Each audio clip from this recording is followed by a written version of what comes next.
Hello, magandang hapon, gabi, umaga, kung saan ka man sa paglupalok ng ating mundo.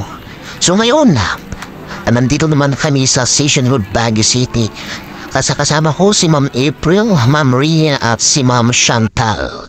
So ngayon, palibot-libot na lang muna kami na para kami nakawala sa hawla. So makikita nyo na ang mga display nila dyan, may iba't ibang mga prutas, gulay. Ay, gulay ba? Hindi. Prutas lang at iba't ibang mga pagkain. So ang gagawin lang namin, libot-libutin lang namin dito at busing-busugin namin ang aming mga mata. At kung pwede, kung may makita kami dito na pwede namang, alam mo na. So yun. So ang pupuntahan pala namin ay bibisitahin namin si Ma'am Nora doon sa boss nila sa advisory board. Mani ba yun?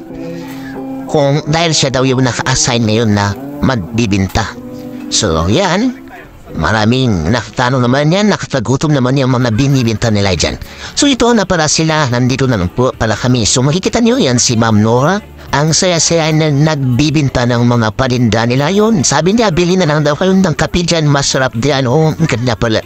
Ang galing pala niyang mag-sales to, oh. Kaya tuloy, napabili kami ng kape. Kape talaga. So yan, habang naghintay kami, nagpakuha kami ng picture. Yan, pasilfi-silafit na lang muna kami dyan.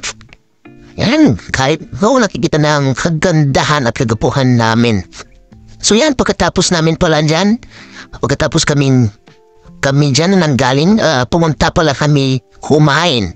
Kumain kami. Kasi of course, nagutom naman kami at nagutom kami. So yan, nagpa-picture kami. Inaubos namin ng isang bandehado dyan. Yung isang ang tawag nila doon, di ko na alam. So yan. Yun, papos na lang po kami.